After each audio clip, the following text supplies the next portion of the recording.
Good morning प्यारे बच्चों. I am Lakhan Kumar, your physics teacher. Today we will discuss about the chapter gravitation of your physics book part 2. In this part we have to read about the satellites and their motion and their radius and the speed in the orbit. Okay, let me read about it. First, satellite. What is satellite? Satellite is a body which continuously revolves on its own around and a much larger body in a stable orbit. Okay, मतलब satellite एक ऐसी body है जो किसी ऐसी larger body के around जो है रिवॉल्व करती है जो कि स्टेबल है यूनिवर्स में. Clear. Next one, natural satellites. These are the types of satellites. Okay, तो सैटेलाइट का एग्जांपल आपको पता ही है, जैसे मून अराउंड द सन है ना, तो वो सब कुछ. तो उसके बेसिस पर we have to divide the satellites into two types. Natural satellites. A satellite created by nature is called natural satellites like moon around the sun. Artificial satellite जो मैन मेड होता है, यानी जो हम बनाते हैं, तो वो क्या होगा, जैसे लाइक चंद्रयान या फिर इंसेक्ट एक्सेट्रा, हमारे पास जो भी है वो सारे मतलब आर्टिफिशियल सैटेलाइट्स हैं. तो वर्ल्ड फर्स्ट सैटेलाइट जो है वो स्पुतनिक 1 हमारे पास है, तो वो भी लिखा हुआ है, ये आर्टिफिशियल सैटेलाइट है ना, स्पुतनिक 1. तो ये यहाँ पर लिखा हुआ है. सैटेलाइट जो है दो कैटेगरीज में डिवाइड होता है, आर्टिफिशियल एंड नेचुरल. आर्टिफिशियल भी आगे दो कैटेगरी में डिवाइड होता है, जियो स्टेशनरी एंड पोलर. ओके, ये हम अर्थ के अराउंड जो भी सैटेलाइट्स हम ऑर्बिट में प्लेस करते हैं, तो उसके बेसिस पर we have to divide into two types, that is geostationary and polar. Detail में हम आगे पढ़ेंगे. Launching of satellite. ओके, तो principle for launching a satellite, consider a high tower with its top projecting outside the earth match atmosphere. Okay, तो सबसे पहले हम एक हाई एल्टीट्यूड प्लेस ढूंढते हैं, लाइक टावर, या मतलब हम ऐसा प्लेस ढूंढेंगे जो हाई एल्टीट्यूड हो और वहाँ से हम प्रोजेक्ट करें और एटमॉस्फेयर में, अर्थ के एटमॉस्फेयर से उसको बाहर प्रोजेक्ट कर सकें. Let's throw a body horizontally from the top of the tower with different velocities. Okay, as we increases the velocity of horizontal projection, the body will hit the ground at point further and further from the foot of the tower. Okay, जितनी ज़्यादा हम speed बढ़ाएंगे तो उतनी ही distance पे जाके वो ground पर टच होगा. At certain velocity the velocity body will not hit the ground but always be in a state of free fall under the influence of the gravity. Okay, मतलब ये कभी ग्राउंड पे hit नहीं करेगा और वो हमेशा ऐसे स्टेट में रहेगा कि वो फ्री फॉल में है, किसके इन्फ्लुएंस ऑफ ग्रेविटी, यानी वो अर्थ के अराउंड मूव करने लगेगा. Then the body will flow a stable circular orbit and that body is called satellite. Okay, तो उसकी जो कंडीशन होती है फ्री फॉल की कंडीशन होती है, क्योंकि उसकी एक्सेलरेशन जो है वो ग्रेविटी एक्सेलरेशन के बराबर है. हम ग्रेविटी कब बोलते हैं फ्री फॉल, जब किसी ऑब्जेक्ट को हम ड्रॉप करते हैं तो वो फ्री फॉल कंडीशन में होता है, क्योंकि उसका एक्सेलरेशन जो होता है वो ग्रेविटी एक्सेलरेशन के इक्वल होता है. तो जब कोई सैटेलाइट ऑर्बिट में रिवॉल्व करता है तो उसका भी एक्सेलरेशन क्या होगा, ग्रेविटी एक्सेलरेशन के बराबर होगा, क्योंकि उसी की वजह से, ग्रेविटेशन फोर्स की वजह से वो रिवॉल्व कर रहा है. So it is in free fall state. Next one, orbital velocity. अब ऑर्बिटल वेलोसिटी क्या थी, जिस मिनिमम वेलोसिटी से हमने उसको प्रोजेक्ट किया था. तो orbital velocity is velocity required to put the satellite into its orbit around earth. Okay, मतलब जब मैंने बताया था अभी कि जिस वेलोसिटी से हमने उसको एग्जीक्यूट किया है या फिर उसको थ्रो किया है, तो वो वेलोसिटी जो होगी वो हमारे पास ऑर्बिटल वेलोसिटी होगी, वो उसकी ऑर्बिटल वेलोसिटी बन जाएगी. यहाँ पर देखो डायग्राम के थ्रू हमने बताया है कि एक हाई एल्टीट्यूड प्लेस पे हमने उसको प्रोजेक्ट किया हॉरिजॉन्टली, और हॉरिजॉन्टली प्लेस करने के मतलब प्रोजेक्ट करने के बाद क्या किया कि मतलब ये जो है वो अलग अलग वेलोसिटी से हमने इसको किया. तो कोई हाइपरबोला बना रहा है, कोई अगर उससे ज़्यादा या कम वेलोसिटी के अकॉर्डिंग उनका पाथ चेंज होता जाता है, पैराबोला होता जा रहा है, या उससे थोड़ा और कम तो इलिप्स बना रहा है, उससे थोड़ा और कम सर्कल और इलिप्स. मतलब एक कंडीशन में ये सर्कल भी बनाएगा और एक कंडीशन में इलिप्स भी बनाएगा, क्योंकि अर्थ की शेप पे डिपेंड करता है. तो उसकी वेलोसिटी पे भी डिपेंड करेगा कि किस वेलोसिटी से हमने उसको थ्रो किया है. ठीक है, अब ये बात वैसे हजम नहीं होती है कि बच्चों के लिए कि ऐसा कुछ है कि हम उसको फायर हॉरिजॉन्टली करते हैं. हम जब भी देखते हैं तो सैटेलाइट जो भी रॉकेट जाता है वो वर्टिकली अपवर्ड जाता है, वो रॉकेट होता है. लेकिन रॉकेट ऊपर जा करके और उसकी ऑर्बिट में प्लेस करता है सैटेलाइट.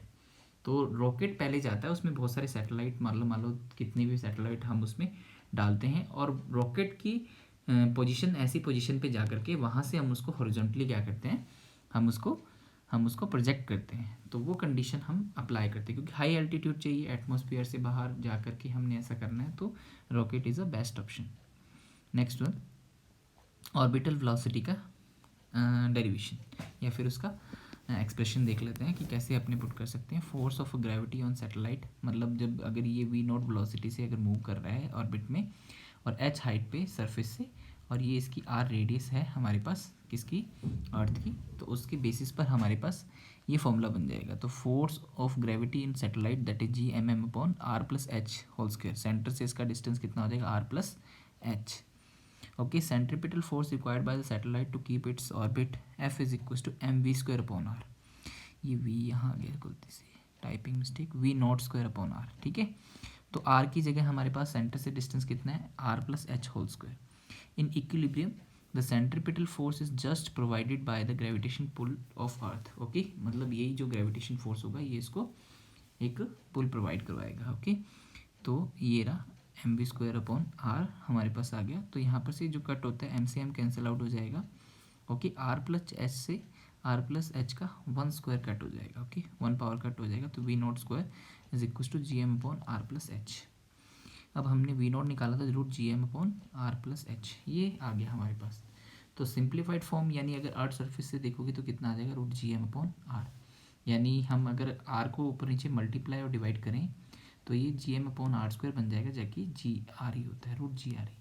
ओके, तो अर्थ सरफेस के लिए एस्केप वेलोसिटी से इसका एस्केप वेलोसिटी इसका कितना मल्टीप्लाई होगी, रूट 2 मल्टीप्लाई होगी। ये भी कई बार क्वेश्चन आता है कि prove that the orbital sorry the escape velocity is root 2 multiply of the orbital velocity. तो ये भी एक क्वेश्चन बनता है।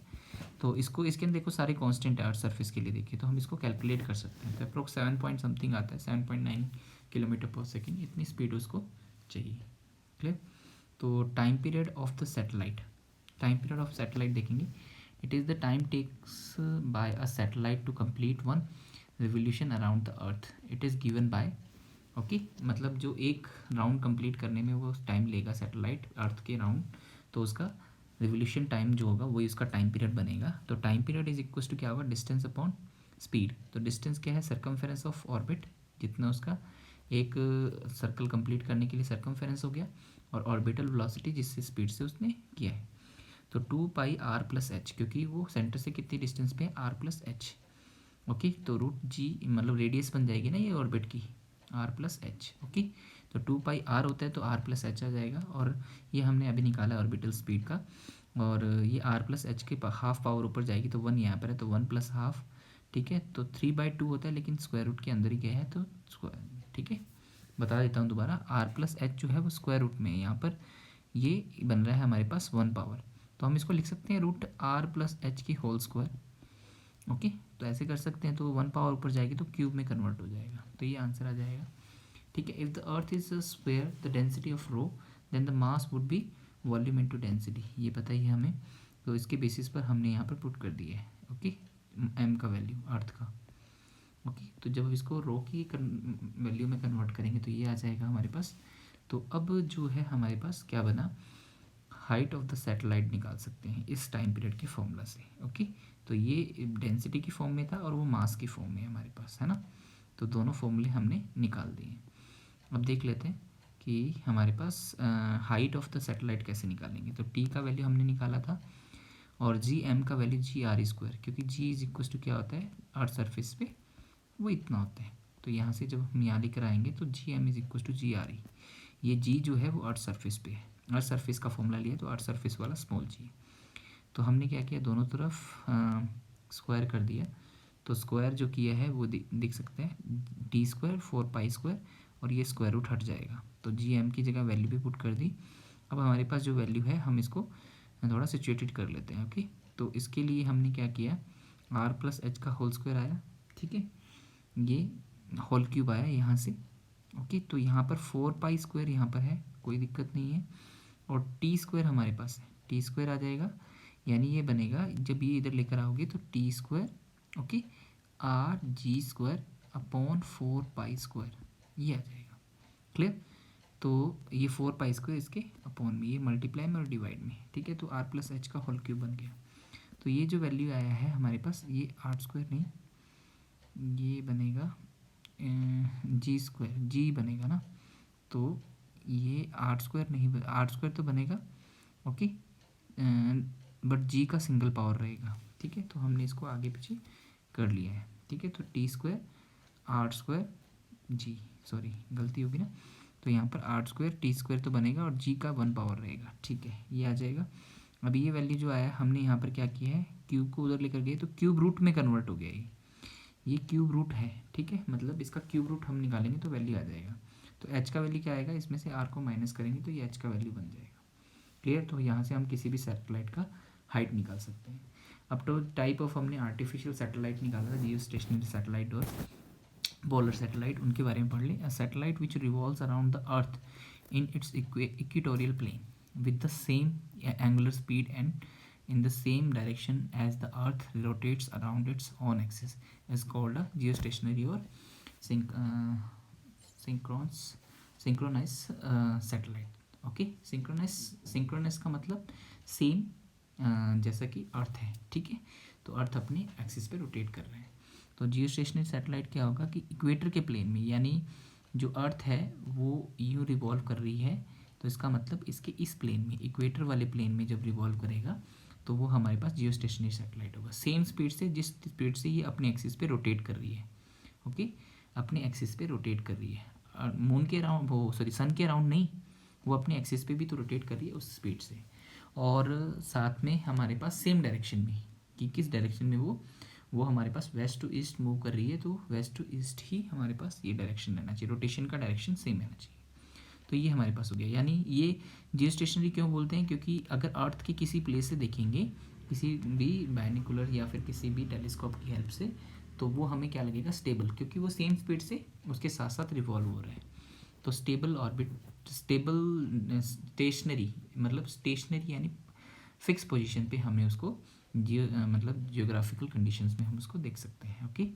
Next one, necessary conditions of the geostationary satellites. It should revolve in an orbit concentric and coplanar with the equatorial plane of the earth, okay। Equatorial plane के plane में होना चाहिए और कॉन्सेंट्रिक होना चाहिए, यानी अर्थ के सेंटर से ही उसका मतलब प्लेन जाना चाहिए, जिस प्लेन में वो रिवॉल्व कर रहा है, ओके। तो its sense of rotation should be same as that of the earth, okay. Rotation का डायरेक्शन भी सेम होना चाहिए, west to east. Its period of the revolution around the earth should be exactly same as that of the earth about its own axis. कितना होता है, 24 hours, तो उतना ही same उसका होना चाहिए। It should revolve at a height of exactly 35,930 kilometres. ये हमने उस हाइट वाले फॉर्मूले से कंडीशंस पुट करके निकाला है, क्लियर। तो इतनी हाइट से होना चाहिए, इतनी हाइट पर होगा तभी वो मतलब स्टेबल होगा, ठीक है। टाइम पीरियड हमारे पास 24 आवर्स पे फिक्स हो गया, तो उसमें जब पुट करेंगे तो एच का वैल्यू हमारे पास आ जाएगा, क्योंकि आप देख सकते हो टाइम पीरियड वाला जो फॉर्मूला है उसके अंदर देखो बाकी सभी कांस्टेंट है, सिर्फ हमें क्या चाहिए, देखो R radius of earth, G constant, pi constant, R radius of earth वो भी कांस्टेंट, तो टी का वैल्यू चाहिए। 24 आवर्स जब इसमें पुट करोगे तो एच निकाल सकते हो इजीली, ओके। तो next one, uses of Jio stationery satellite. It communication, radio, TV and telephone signals across the world, okay. क्योंकि ये एक प्लेस से देखने पर फिक्स लगता है, तो इसका मतलब वो उस एरिया का क्या कर सकता है, उसके कम्युनिकेशन सिस्टम में पार्ट कर सकता है, तो कम्युनिकेशन सिस्टम में हमारे पास हो सकता है। In studying the upper regions of the atmosphere, okay, मतलब एटमोसफियर के अपर रीजन, क्योंकि काफ़ी हाइट पे है तो वहाँ से वो क्लियरली दिखेगा, तो उसको भी हम रीड कर सकते हैं। इन फोरकास्टिंग ऑफ वेदर की फोरकास्टिंग भी कर सकते हैं कि वहाँ पर क्या हलचल हो रही है, तो उसके बेसिस पर हम बता सकते हैं इन फ्यूचर क्या होगा। इन स्टडिंग मेट्रोइड्स, ओके। मेट्रोइड्स जो होते हैं वो अपने पास अर्थ के ऊपर आ रहे हैं, तो वो उसकी पोजीशन भी, या फिर वो किस डायरेक्शन में आ रहे हैं, किस डायरेक्शन से नहीं जा रहे हैं, तो वो सब कुछ हम कर सकते हैं। इन studying solar radiation and cosmic rays, क्योंकि एटमॉस्फेयर से सोलर रेडिएशन जो कि सन से आती है, कॉस्मिक रेज जो आती है वो एटमॉस्फेयर से किस तरीके से रिएक्ट कर रही है, उसकी स्टडी में भी हम इसका यूज़ कर सकते हैं। And use in GPS, okay, global positioning system. GPS आपको पता ही मोबाइल्स में होता है कि हम किस पोजीशन पे कहाँ पर प्रेजेंट है, तो जीपीएस सिस्टम बताता है, तो उसके लिए भी हेल्पफुल है। अब आप यहाँ पर एक डायग्राम देख रहे हैं जिसमें 3 सैटेलाइट जो है पूरी अर्थ को कवर कर रहे हैं, तो इसका मतलब एक जियो स्टेशनरी सैटेलाइट जो है वो अर्थ के 1/3 पार्ट को कवर कर सकता है। तो इसका मतलब टोटल 3 सैटेलाइट चाहिए पूरी अर्थ के सरफेस को कवर करने के लिए, कम्युनिकेशन या किसी भी मेथड के लिए। Okay, next one, polar satellites. ये जियो स्टेशनरी सैटेलाइट्स के लिए था कि 3 सैटेलाइट चाहिए। A satellite that revolves in a polar orbit is called a polar satellite, यानी वर्टिकल प्लेन में, है ना, जो कि पोल्स के अराउंड बनता है। अगर उस प्लेन में वो रिवॉल्व कर रहा है तो then it is known as polar satellite. ठीक है, आइरिस इसका एग्जांपल है, Indian earth resource satellites. Okay, तो मतलब ये एग्जांपल हो गया इसका, जो कि ये हमारे पास सैटेलाइट का है। यूजेस ऑफ पोलर सैटेलाइट, तो polar satellite are used in the weather and environment monitoring, क्योंकि ये जो है देखो अर्थ रोटेट करती जा रही है और ये अपने प्लेन में कॉन्टीन्यूसली रिवॉल्व कर रहा है। तो इसका मतलब ये एक ही सैटेलाइट पूरी अर्थ को कवर कर सकता है, क्योंकि ये आगे निकल जाएगा फिर ये रिवॉल्व करके आएगा, तो काफ़ी टाइम में ये पूरी अर्थ को कवर कर सकता है, लेकिन काफ़ी टाइम लगेगा ना। तो इसका मतलब क्या हुआ कि ये वेदर की फोरकास्टिंग या मॉनिटरिंग, एनवायरनमेंट में क्या हलचल चल रही है, सब कुछ में यूज़ हो सकता है। कि वेदर की लॉन्ग रिपोर्ट हमें चाहिए, तो फोरकास्टिंग का तो मतलब ये होता है ना इंस्टेंट, कि आज का हमें कल बताना है, कल का हमें आज बताना है, इस तरीके से। लेकिन लॉन्ग का हम देख सकते हैं स्पेइंग। ओके, मतलब हम देख सकते हैं कि किस तरीके से स्पेस जो है वो रिएक्ट कर रहा है, वो सब कुछ। Study topography of the other celestial bodies. Okay, तो मतलब हम किसी की भी अपर फोटोग्राफ्स जो हैं वो हम अर्थ सरफेस के लिए कलेक्ट कर सकते हैं इसके बेसिस पर। नेक्स्ट पर टोटल एनर्जी ऑफ सैटेलाइट। अब टोटल एनर्जी ऑफ सैटेलाइट्स देख लेते हैं। उसके पास दो टाइप की एनर्जी, एक पोटेंशियल एनर्जी, क्योंकि वो अर्थ से कुछ हाइट पर है और क्योंकि अर्थ के ग्रेविटेशन फील्ड में तो पोटेंशियल एनर्जी होगा, और एक काइनेटिक एनर्जी, क्योंकि किसी स्पीड से वो रिवॉल्व भी कर रहे हैं। तो total energy is equal to the kinetic energy plus potential energy. तो consider a satellite of m moving around the earth with the velocity in orbit of radius r. Small r consider कर लिया, जिसमें r plus h दोनों है। Okay, radius of earth and height. इसके बाद देखो, because of the gravitation pull of the earth the satellite has a potential energy which is given bye this. क्योंकि earth की ग्रेविटेशन फील्ड में है ये, तो अपनों ने निकाला था आर डिस्टेंस पे है, तो g/m/r। Small m mass of satellite और capital m mass of earth. अब काइनेटिक एनर्जी निकालना है, तो उसके लिए हमने फॉर्मूला यहाँ पर डायरेक्ट लिख दिया है। मैं बता देता हूँ, काइनेटिक एनर्जी ½ mv² होता है। अब इसकी v जो है वो इसकी ऑर्बिटल स्पीड है, ऑर्बिटल स्पीड हमने निकाला था gm/r। ओके, ठीक है, स्मॉल आर, यहाँ पर स्मॉल आर लिखूँगा मैं, क्योंकि इसमें टोटल r प्लस एच है ना, तो r आ जाएगा। ठीक है, तो रूट में था ये, तो स्क्वायर आएगा तो ये कंप्लीट रूट हट जाएगा, तो ये आ जाएगा आंसर। तो इसमें gm/r हाफ आ जाएगा। ठीक है, हाफ आगे भी है क्योंकि ½ mv² है ना। तो इसके बेसिस पर आप देख सकते हो कि ये दोनों सेम है, एक -1 है और एक +½ है, तो इसका मतलब -½ बचेगा। तो it is the total energy of the satellite. Okay, the negative sign shows that the satellite is bound of to the earth. Okay, मतलब नेगेटिव साइन यही रिप्रेजेंट कर रहा है कि ये अर्थ के बाउंडेशन में है। ओके, मतलब अभी तक ये अर्थ के बाउंडेशन में है, तो इसका मतलब कि बाइंडिंग एनर्जी ऑफ सैटेलाइट भी हम निकाल सकते हैं। The energy required by a satellite to leave its orbit around the earth and escape to infinitely is called binding energy. Okay, जितनी उसको एनर्जी चाहिए उसको लीव करने के लिए, जितनी उसकी नेगेटिव एनर्जी थी, अगर उतनी एनर्जी उसको दे दें तो टोटल एनर्जी पॉजिटिव हो जाएगी। तो टोटल एनर्जी कितना हो जाएगा, 0, क्योंकि माइनस भी उतनी है प्लस की भी उतनी है, तो टोटल 0 हो जाएगी। इसका मतलब क्या हो गया कि वो अर्थ की ग्रेविटेशन फील्ड से बाहर निकल गया। तो इसका मतलब इतनी पॉजिटिव एनर्जी चाहिए। Because the total energy of the satellite is this, in order to escape into infinity it must be supplied extra energy so that its energy becomes 0, कि वो ग्रेविटेशन फील्ड से बाहर निकल जाए। Next one, Kepler's law of planetary motion. Okay, तो इसके basis पर देख सकते हैं प्लैनेटरी मोशन के केपलर्स लॉ जो है हमारे पास, तो law of orbit first law है ये हमारे पास।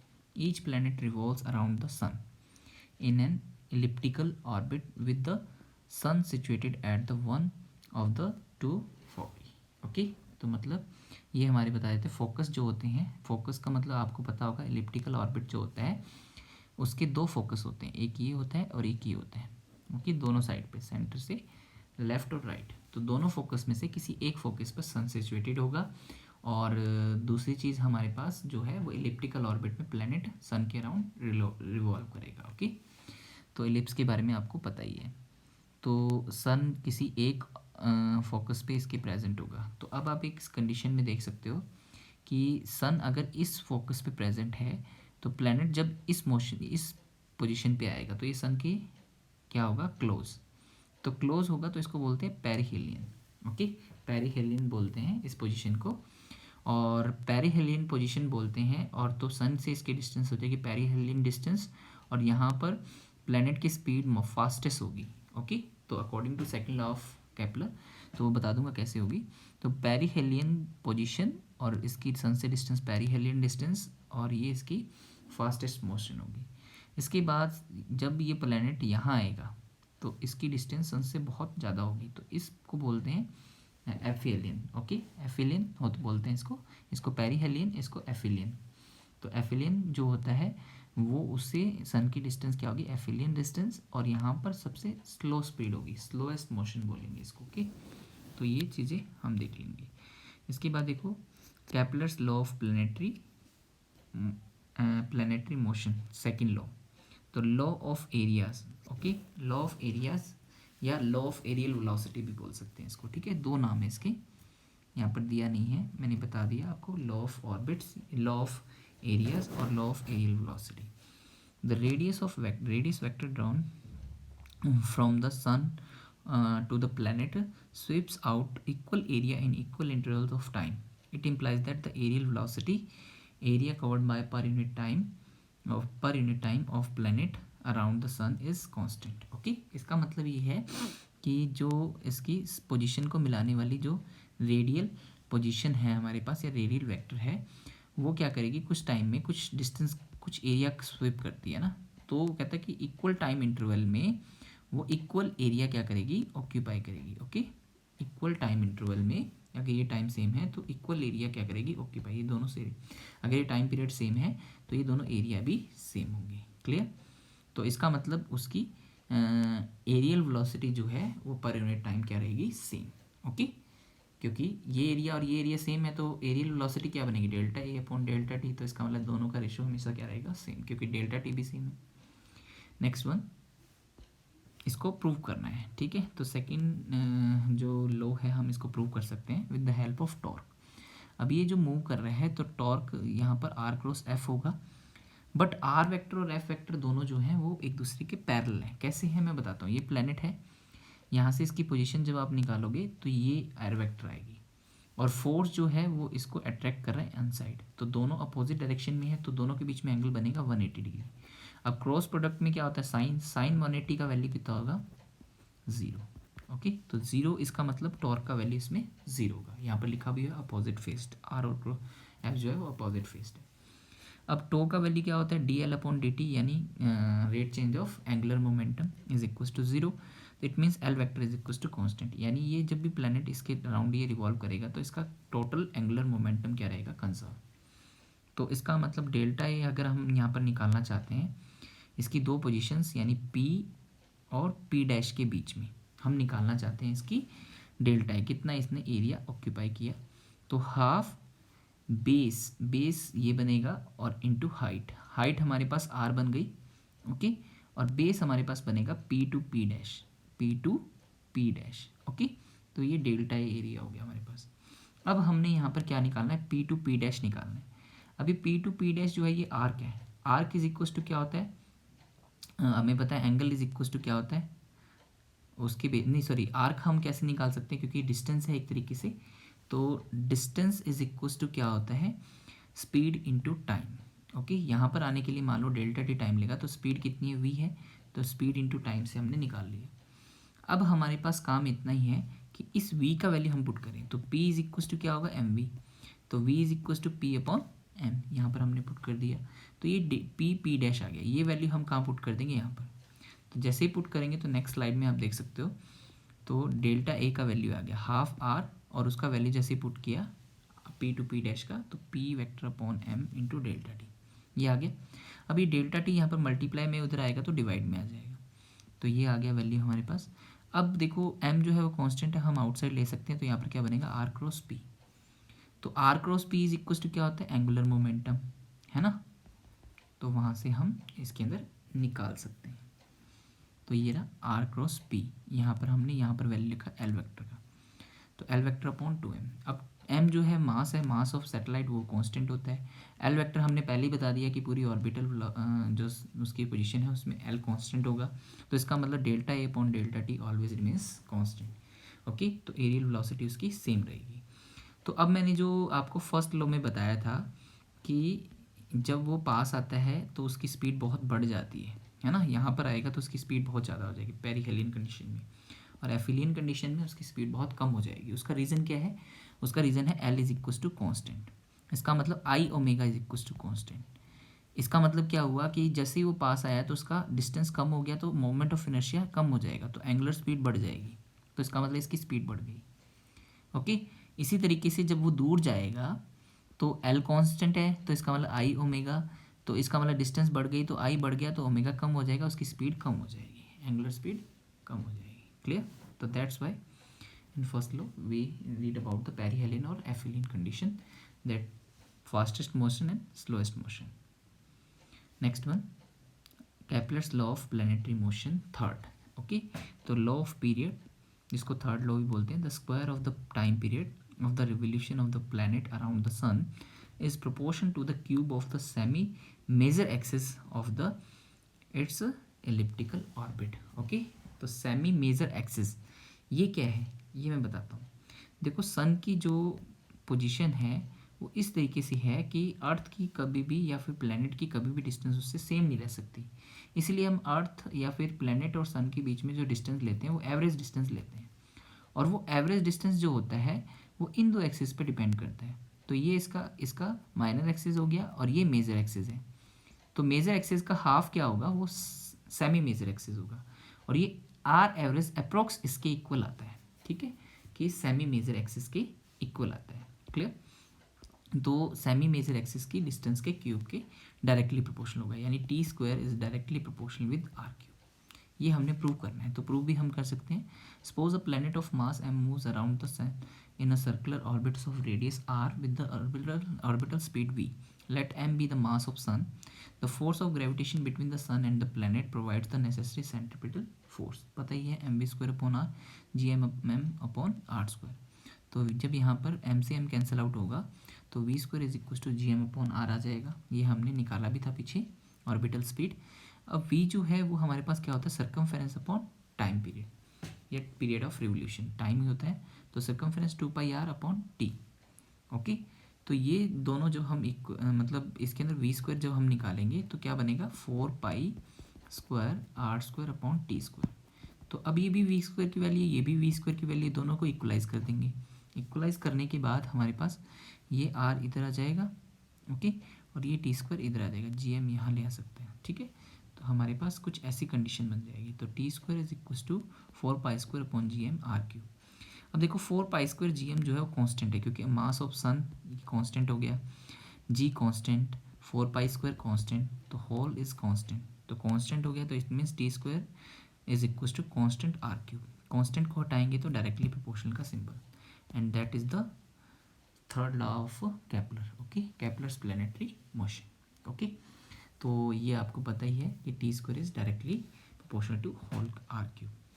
So it is the whole about the chapter of 8. Okay, and if you have any kind of doubt then you can ask me in comment box or in person.